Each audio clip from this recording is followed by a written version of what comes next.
Say that again, Yashin. Will I be able to do a voiceover while the music is playing, or not possible? You can, but I think it may not come great if she's sharing and you're also speaking. Perfect. Yeah. Okay, well, let's get the evening rolling. Say that again, Yashin. Will I be able to do a voiceover while the music is playing? Or? Sorry, I have started the YouTube, so. Oh, so we're hearing the playback? Yeah, but it's fine, I think. You're good. Well, hello, everyone. Welcome in. And tonight we have a very interesting evening ahead. We have some really amazing stories from South Africa and from Lincoln, Nebraska, right? So I'm welcoming you to our program, but I'm also welcoming you to America, because you guys are new in the United States and we're so pleased to have you. And I just want to introduce Yashin and Mona. And like I said, they're recent arrivals into the United States, but you have a lot of connections here and a lot of interesting things to talk about. So you started Sahaja Yoga in the late 90s, right? Or early 90s, was it? Yes. Early 90s. Early 90s. Yes. But in South Africa, there was a really interesting journey for you personally, but also for Sahaja Yoga and the development of Sahaja Yoga in South Africa. So one of the questions I wanted to open up here was, what was the parallel between Sahaja Yoga taking off in South Africa the way it did and the story of Mahatma Gandhi in South Africa? You had some interesting things to say about that. Do you want to share that with us? Yes, firstly, thank you very much. It's really a pleasure to be on this program, and I'll be glad to share some of these insights that we've had in South Africa. I think, I've come into Sahaja Yoga in the early 90s or mid 90s, and we could see some sort of parallels even when it came to Mahatma Gandhi, who firstly started the movement of liberation in South Africa before he went to India. And very similar parallels. He was thrown off a train in a city we call Pietermaritzburg, which was his first exposure. Then he moved on to the city Durban. And I know we have a Phoenix here in the US as well. So it's an area called Phoenix where he established the principles of Satyagraha. And then he faced the legislative and the political arena in Johannesburg. And what we found in Sahaja Yoga, quite interestingly, is that there was a center that was established in Pietermaritzburg, very, very similar to where Mahatma Gandhi was thrown off the train. And then it was two doctors who actually got the realization in India. And they used to spend a lot of time coming to Durban, which is where Satyagraha was established. And really, Durban grew in terms of the establishment of Sahaja Yoga. And the numbers really grew after a number of years in their establishment. And then from there, we moved out to Johannesburg. But at the same time, many other things were happening in South Africa, in the other provinces as well. But there's definitely a parallel, which is very interesting to all of us. Yes, and we're going to talk a little bit later on about another connection with Satyagraha and the United States, right? And Yeah. you're gonna lead us through a meditation, and we're gonna have a little bit of harmonium music. But before we do that, I was going to ask you to share this sort of amazing connection and miracle that happened with your arrival into the United States recently. Because with COVID and visas and all this, it's usually a tangled web and is complicated and takes a long time. But for you, there was definitely the divine hand in there. Do you want to talk about how you arrived how that went. Yes. So I think what is important is that ever since I've joined Sahaja Yoga, I mean, I could only say almost from the immediate next day out of my self-realization experience, somehow things just seem to connect. Things seem to just synchronize. Everything just fits together. And where before that you strive for something so hard and you may or may not get it. So I had a very similar experience when I came here to the US. I mean, things worked so easily. It was a time in my career where I had quite a number of choices. The US was not really a place that I chose to be in, but I could see a lot of similarities. So many experiences with meeting yogis in the US. My wife had an interaction with Shrimataji here in the US, which was also very interesting. And she gave us some comments about our marriage in particular. And what really happened is that, in fact, Mona, who is my wife, she decided to write to a university here, actually on my behalf, because she knew I loved education. Maybe because I'm from the land of the left Swaziland, which is in Africa. And so I just had an interest in education. And so I decided to study engineering education. And within a period of 2 or 3 days, I had feedback from the US. And as a matter of interest, one of my top 10 political leaders is Abraham Lincoln. And I ended up in a city of Lincoln, which is very interesting. It is. These connections just keep weaving through your life. It's really amazing. Yes, and what I also found is that the speed at which I came to the US, it was COVID, everything closed down, Right. And somehow the US embassy in South Africa made a mistake because it was on the day, I think it was Martin Luther King, and it was his birthday, and I booked on that day, which was a kind of their mistake. So they moved my interview earlier, and somehow I got my visa in 3 days, which is quite a miracle, especially in South Africa. And I needed to make a decision to leave to the US within a period of 4 days. So there was no time to think.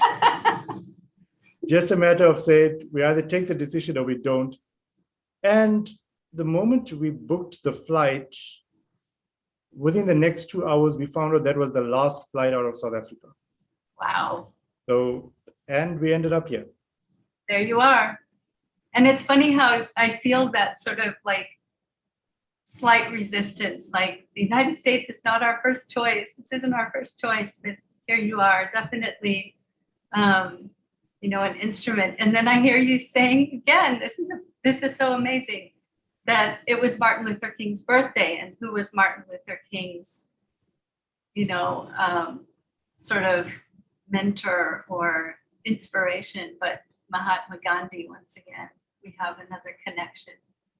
Maybe I should just add a little bit of that, is that I was not sure how to tell my parents I'm going to go to the United States, because we also have a very close relationship there. Right. And it just so happened, because I used to love to play the flute, and I still do. It's the only instrument I carried across. And my father told me that he almost never has these dreams. And he says, I see you playing the flute. Oh, and then all of a sudden, when the US came into picture, and we know it is, in a way, the land of the Virats and the land of Lord Krishna who plays the flute. Yes. So that connection also came, and it made the whole storytelling to my father much easier. There you go. Yeah. Wow, I felt a lot of sasrara opening there. Well, great. Well, we're so pleased you're here, and I could listen to you guys all day. And Mona's sitting there just being the great instrument of all of this, right? You're writing and to a university on his behalf. Yes, actually, Yashin started a PhD in South Africa, and he was just telling me, I don't like this topic and I'm not I don't feel that is the right thing for me. And I asked him, what would you like? He said, education. I said, okay, let's look for something. And what came up is the United States. This University of Nebraska Lincoln is looking for PhD candidates. So we just took a chance and wrote to them, and they immediately responded. And from there, it was just Wow. very quick and easy. It's lovely. And again, we're really happy that you're here. So with that, why don't we start to get into that meditative mood, and we'll have you lead us through. And then I'll share your harmonium piece, which is amazing and really took me to that thoughtless kind of,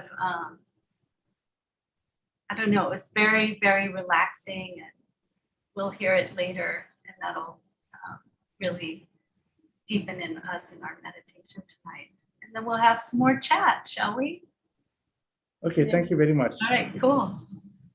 Okay, so I think we have a number of us on the program, so we will start with just preparing ourselves for the meditation. If you are familiar in terms of raising your Kundalini and giving ourselves a bandhan, I think let's start with that. So if we can do that now.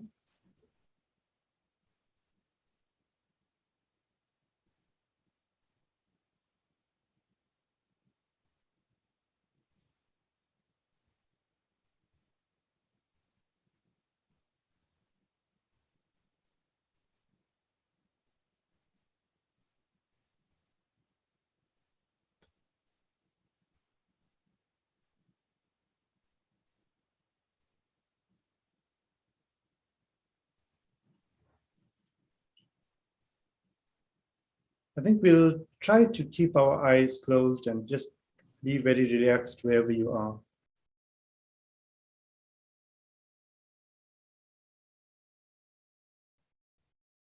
I'd like us to first place our attention on our first energy center, the Muladhara.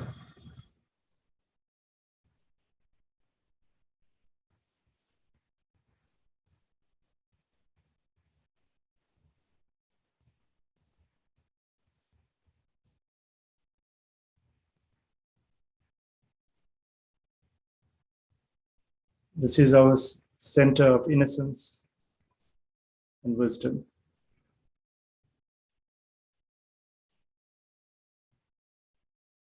So let's together say an affirmation in our minds. You can say, Mother, please awaken the Sri Ganesha principle within us.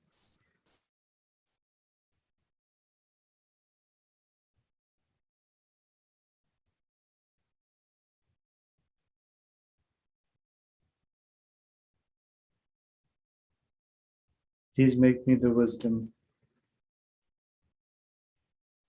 and the innocence.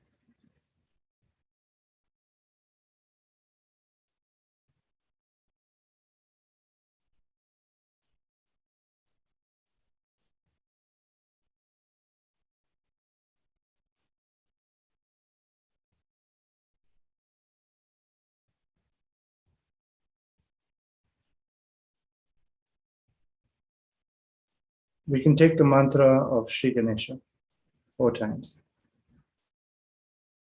Om Tvameva Sakshat Shri Ganesha Sakshat Shri Adi Shakti Mataji Shri Nirmala Devi Namo Namaha.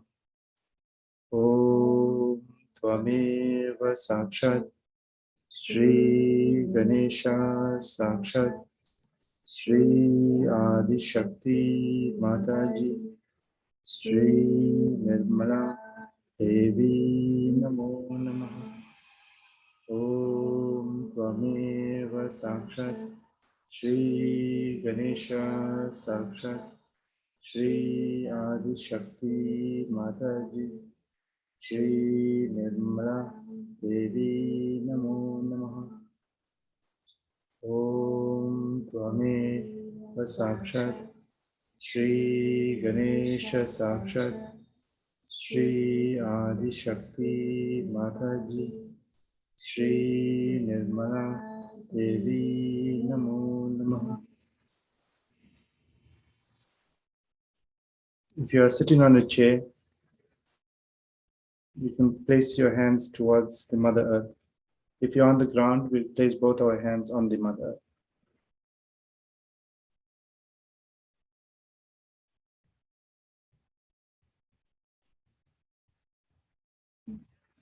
And pray to the Mother Earth to please remove all our obstacles, all our negativities, and prepare us for this meditation.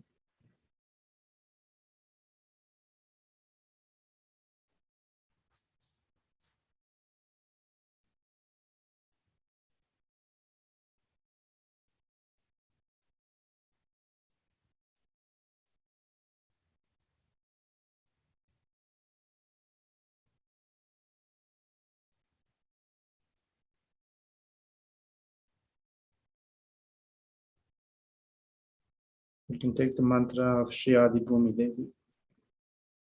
Om Tvameva Sakshat Shri Adi Bhumi Devi Sakshat Shri Adi Shakti Mataji Shri Nirmala Devi Namo Namaha.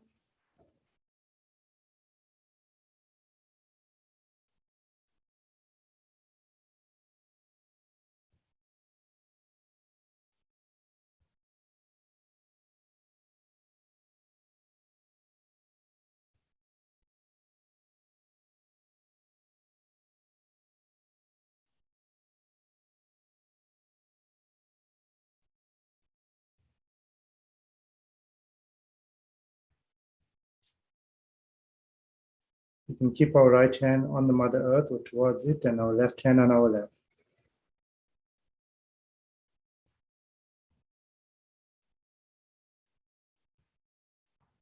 And we will clear out our left side, our left channel.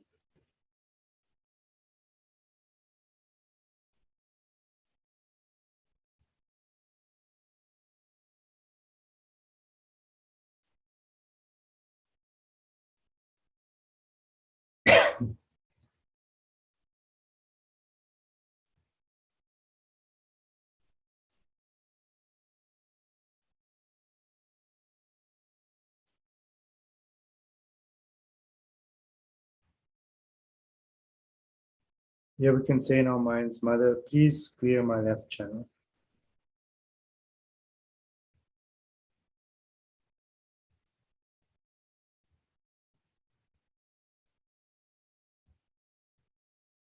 And we pray for the pure power, pure desire to work through our left channel.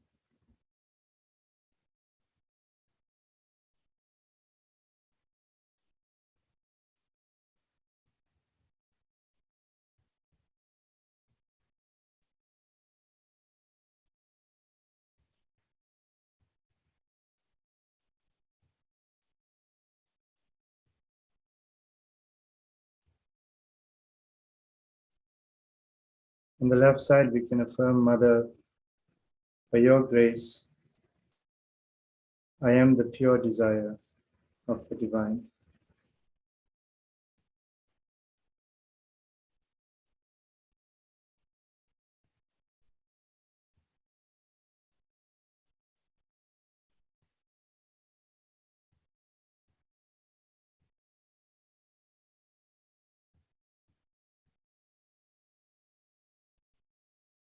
And as we do this, just observe the vibrations on the left hand.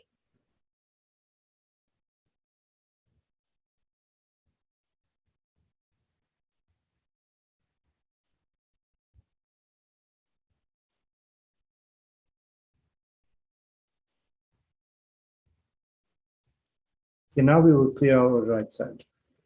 You place our right hand on your lap and bend your left arm towards the sky.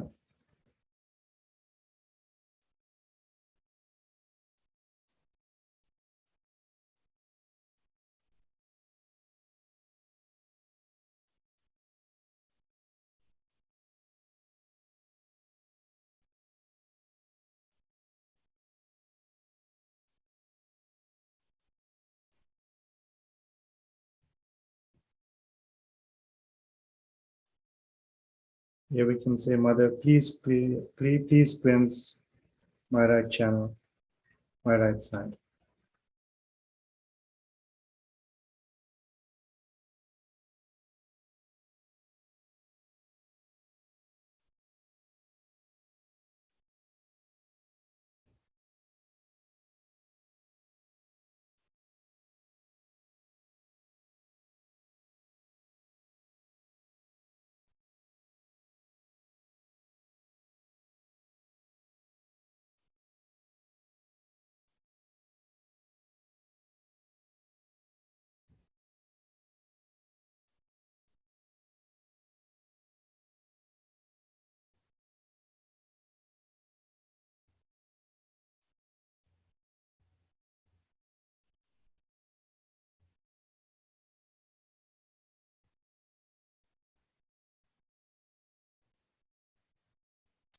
We can also say, Mother, I do nothing at all. Verily, you are the doer and you are the enjoyer.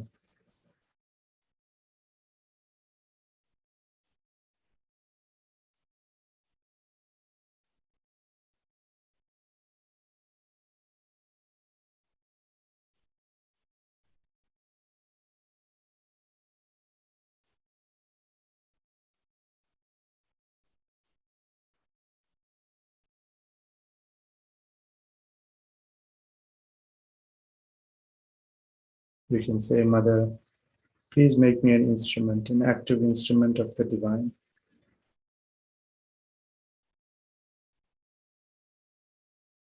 And just observe sensations and feelings on your right hand.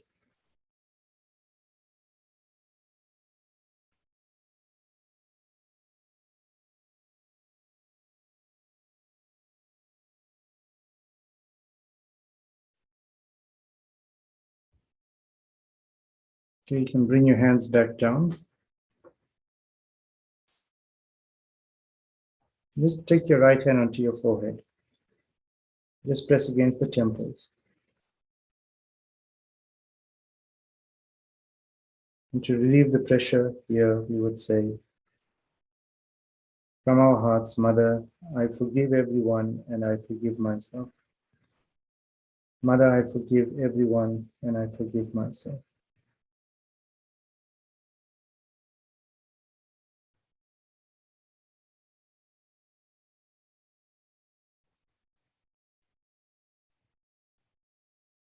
We will take our hand and place it on our sahasrara, on our frontal bone area, and we will massage it clockwise.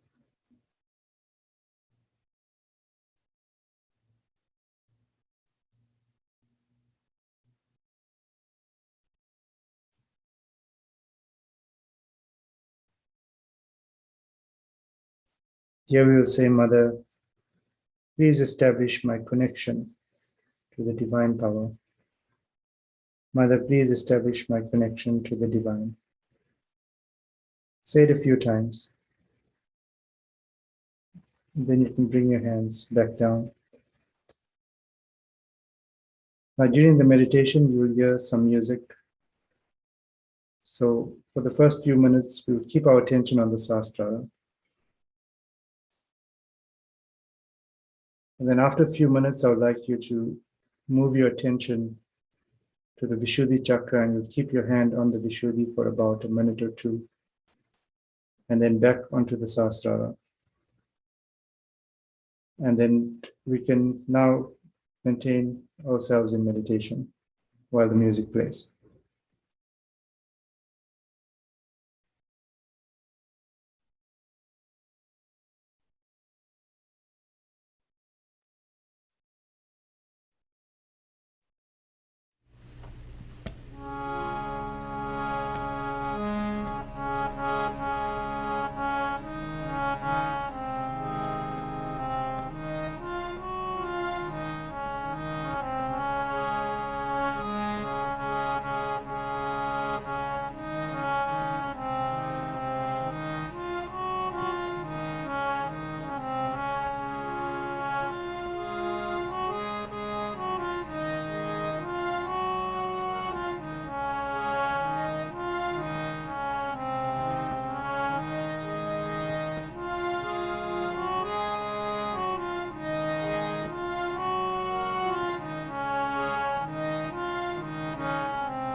we can open our eyes and we can conclude the meditation by raising our kundalini.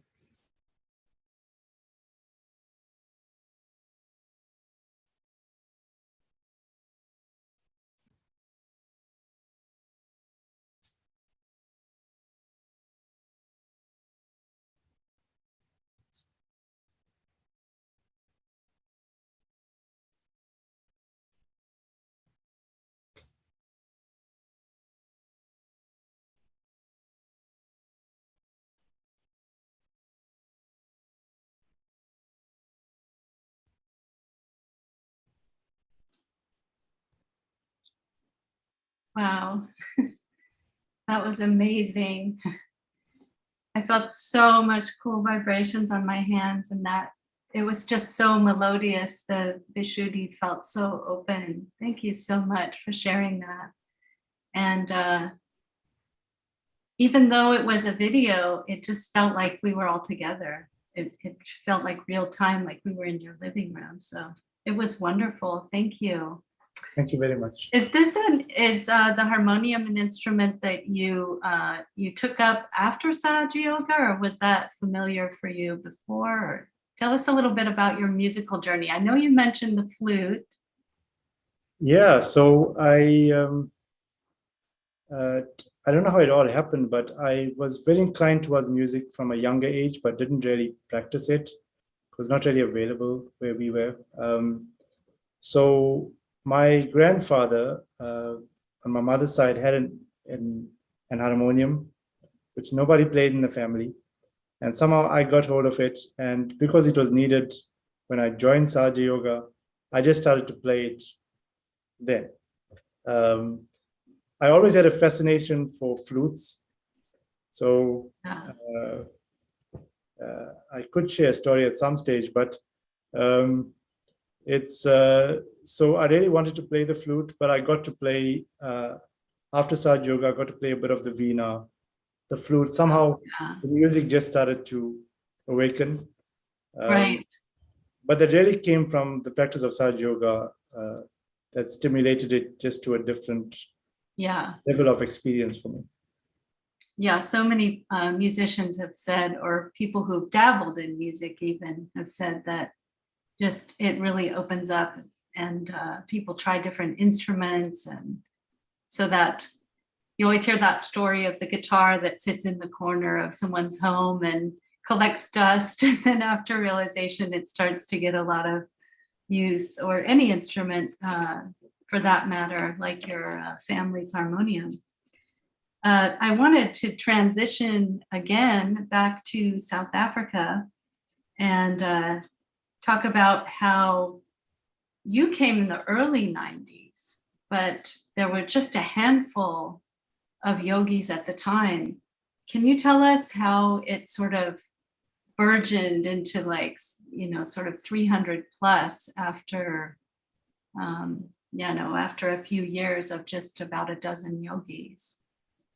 Yeah, I think that was a very important phase, and it almost reminds us of our spiritual journey.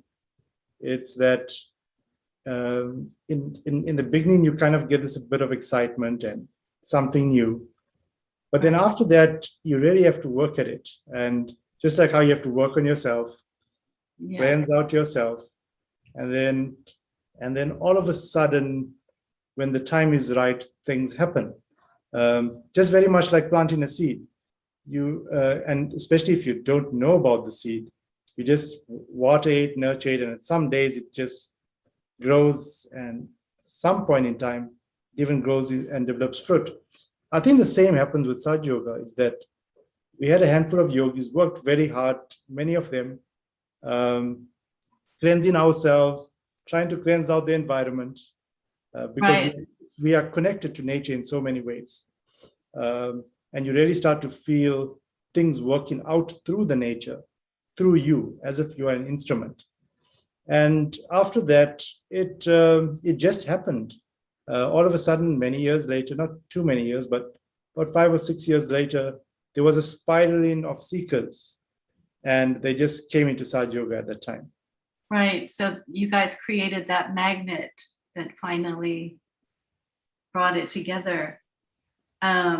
I remember you had mentioned to me before about Swaziland, and that sounded so magical, the whole experience of that. And can you talk to us a little bit about how you all were just so surrendered and had that inspiration? Go ahead and Yes. tell us about Swaziland. Swaziland was one of those experiences which took my engineering mind and told it that actually it doesn't work so well. Because, and the reason I say that is because Swaziland was a time where we as yogis got into a bus. We drove literally to another country, which is within South Africa in a way, but it's another country with its own rules. And we really landed there with no plan, absolutely no plan, but just the desire to give realization. And it was a bus full of us, and we literally went onto the streets. And everyone uniquely, through their own creation, started to give realization. And I just cannot imagine how many thousands of people got realization in a day. It was unbelievable, and with no plan, just pure desire of so many people. But also what you would find is that we also have different ways of creating things, and you can see how different yogis approach things differently. What was phenomenal is that at that time, religions were banned in Swaziland from entering into Swaziland or any form of spirituality. And we only found out about that when one of the Yuvas, I'm not sure if it was a Yuva or a child, because now he's a Yuva. They went into a police station, gave them realization, and only after that, the policeman says, "Do you know this is actually illegal to do in Swaziland?" And we only found out that on the day we were going back home. So it was a beautiful experience. Musicians out on the streets, Amazing. People were dancing. Wow. It was almost like a heaven was being created or experienced even by us right there. Right. Yeah, there was a phrase you used when we chatted before, that when you give realization to somebody, it's like you're creating a little heaven. And Yes. that really stuck with me and really touched my heart, because there's nothing more fulfilling and joyful than that. It's very spontaneous too, isn't it? And what I think is so hilarious is how the cops took their realization before they read the law. So they got the benefit of the illegal action there. But the divine has its own laws, and I think this is interesting. I wonder why the government was had that restriction there, and how you all were able to get around it with so much of this activity going on. It must have been very noticeable that this, you know, it's like this band of you know, yogis getting on the bus. And you said you spent 3 days there, did you say? Yes, it was about 3 days. Yeah. So they just kind of looked the other way, or why was this restriction there? What was happening with that? We actually didn't know exactly why. I think also there's a kingship in Swaziland. Right. So there's a certain type of a sense of control of cultures, etc. Sure. Exposes to other things would, you know, weaken that. But surprisingly, after that, after we went there, those laws had dropped. So, and sometimes I think is that it's the innocence also works, because it's a genuine sense of innocence. We really didn't know, and we were really going there with a pure desire to make other people happy and give them that sense of joy. And I think that innocence sometimes we underestimate in life. It just it can recreate something that you least Right, expect. you can just transform the whole atmosphere just with that sort of, you're not going in with a plan, and you don't have an agenda except to bring this amazing joy to other people, and there's no money involved. So it does have this sort of, you can create this, like you say, you create a little heaven, and you create these little atmospheres, and these opportunities start to show up. Can you tell us a little bit about, speaking of innocence and children, can you tell us a little bit about your experience with the school you and another Yes. yogi went to, and how that whole situation unfolded through really the innocence of children, isn't it? Yeah. So it all started with a small little desire that normally the yogis, whenever we have an opportunity to give realization or spread this joy, we take it, not knowing exactly what's going to happen. Yeah. And I think is that leap of faith that is very important, because it's almost like a surrender. So we jokingly, on the one night, we went into an area in South Africa, north, which didn't really have individuals who got realization. And we couldn't get a room, and by a lot of, I don't want to call them coincidences or miracles, somebody got sick and we got the room. And the yogi said to me, so I went with one of the yogis, very instrumental in giving realization in South Africa as well. And he said, why don't we read the 1,000 names or 1,000 mantras of the goddess? Right. Because we knew vibrations helps with something, but we didn't realize how quickly this was going to work. And he jokingly said to me that for every name we read, we'll at least give at least realization to one person. And I thought, a heaven for at least 1,000 people, that's a lot. But I slept through, so because I was quite tired, but he continued, he persevered. The next day, we went into my work environment, and an individual came to us, walked in, and he somehow saw something different. We don't know what he saw. And then he asked us, would you like to come into the townships? And he gave us the name of some schools, and we went to one of them. Very difficult individual who was the principal. And because I could talk a little bit, so the other yogi said, no, you talk to the principal because he looks like he's a bit of a hard character. And anyway, so he was not really interested at that point in time. And then we went, and then he asked us, what are you doing here? And all sorts of questions. And eventually we were about to leave and he walked out. And then somehow a group of children, when I say a group of children, probably about 15 or 20 of them, somehow surrounded us, and we couldn't move. We couldn't go anywhere. And then there was this kind of connection between us, and we can't quite explain it. And so the principal has asked you to move off at yes. that point, right? He was a little bit aggressive about it. Yeah, so like he just sort of, yeah, he kind of appeared at that time as if he stormed out of the office, kind of asking, what are we doing there?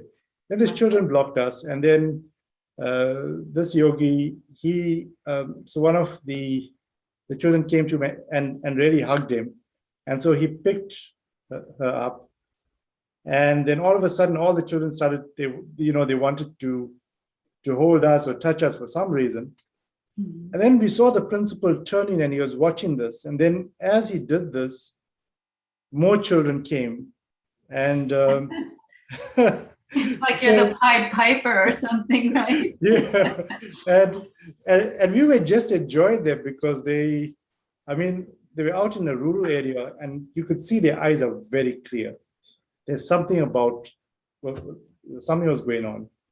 And then we saw the principal being stopped by one of his teachers, which we got to know later, who said that, told him, because he eventually came to us and he asked us, where are you going?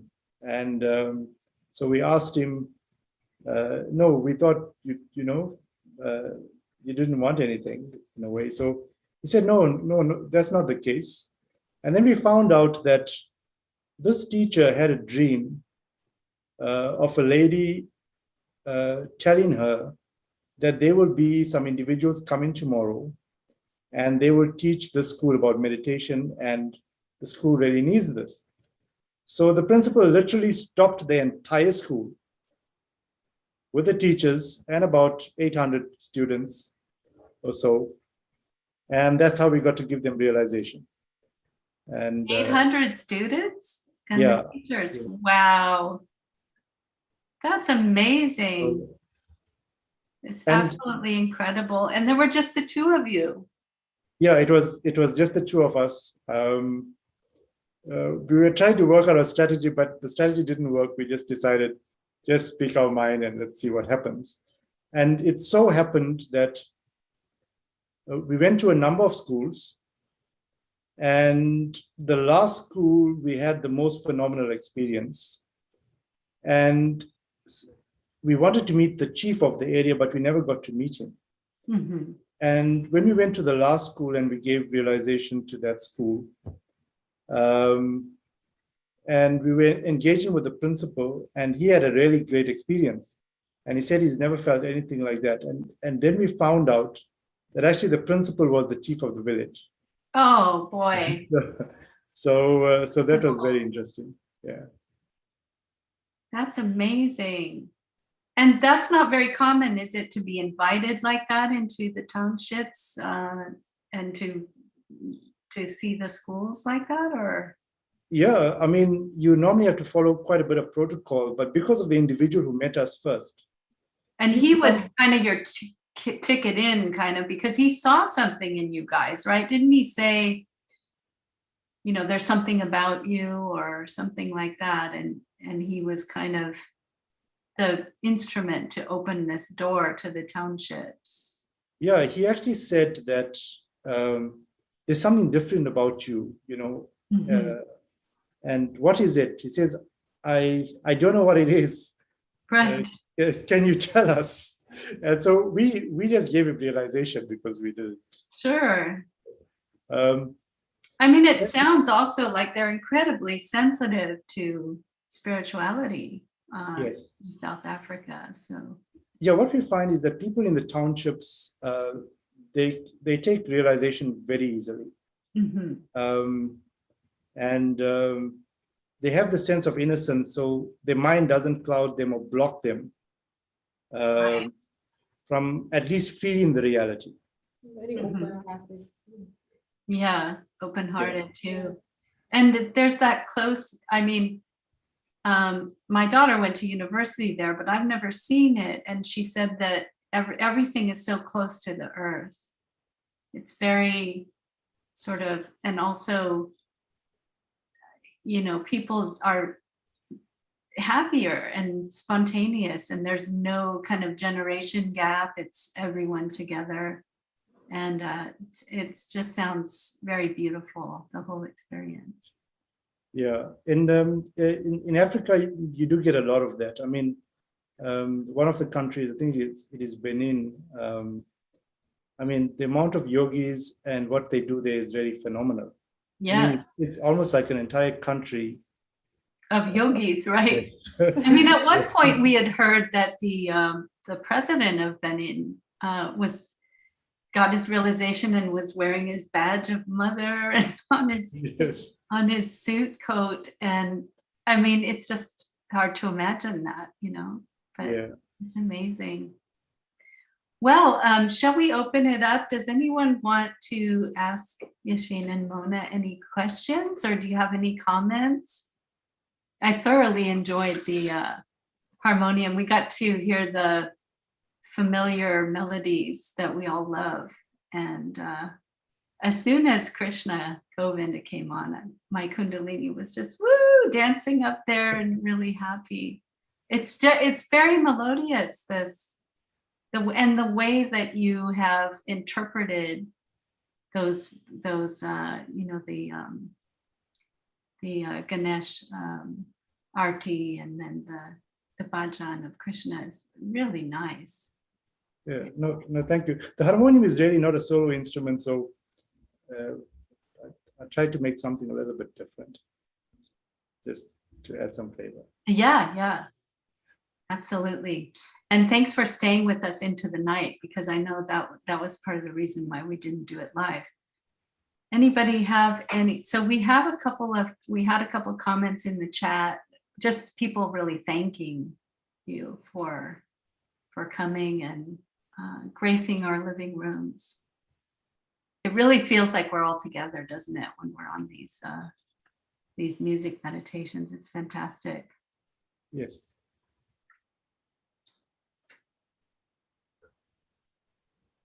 Okay, so any other stories, or would we like to hear another song? We have one more.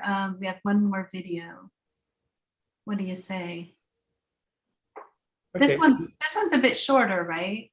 Yeah. The next selection. Yeah, it's a bit shorter. Yeah, so we can go back into meditation.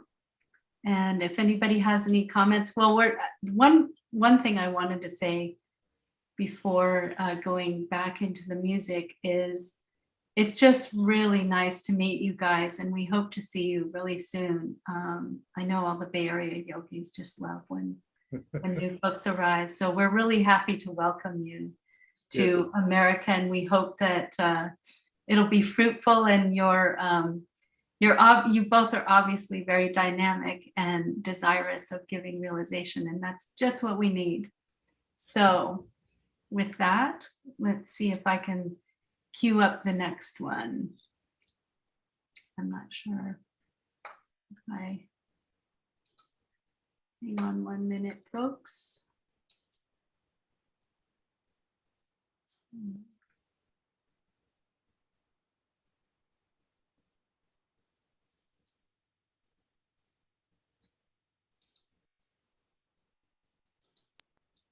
Okay, is it appearing now?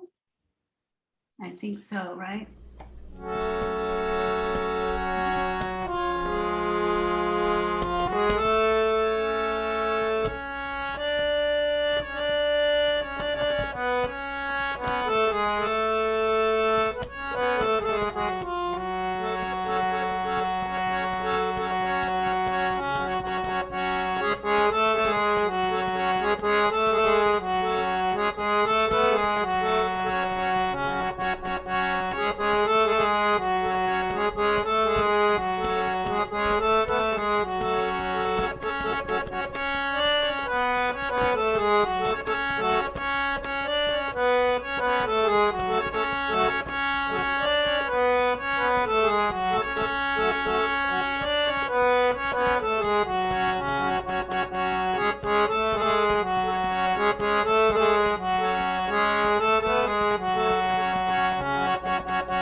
Bravo. Thank you so much.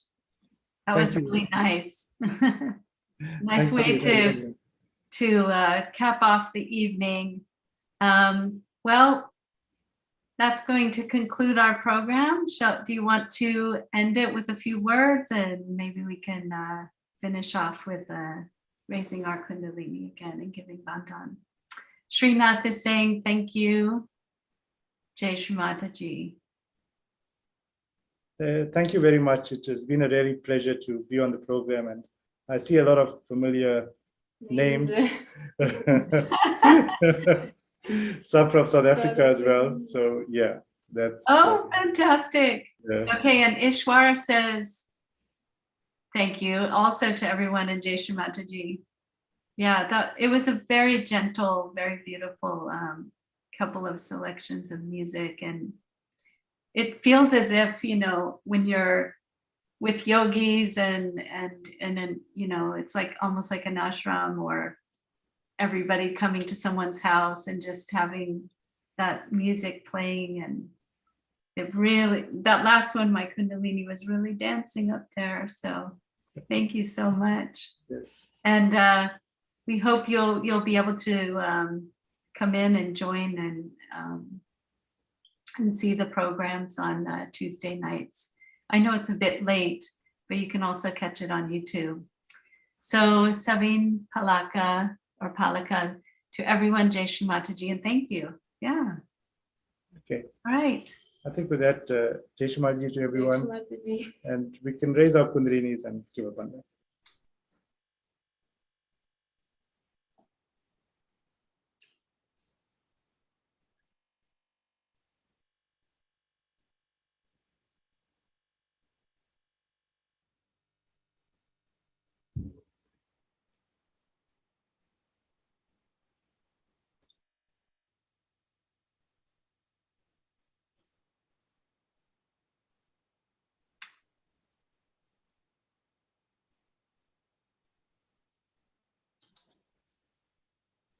Okay, and we have, let's see, we have Karan Javeri from South Africa saying thank you from South Africa. So, and let's see, Bharti Naidu, thank you for the beautiful vibrational experience. Yes, it was really, really strong vibrations, really nice. Beautiful, very pleasant. All right, well, that wraps it up, and we hope to see you again. And of course, you're always welcome to get on a plane and fly to the Bay Area and say hello and join our musical endeavors here as well for a visit. That would be great. Yeah, that will definitely be great. Thank you so Yes, much. always welcome. All right, Okay. take care, everyone, and have a beautiful night and sleep well. Jai Shri Mataji.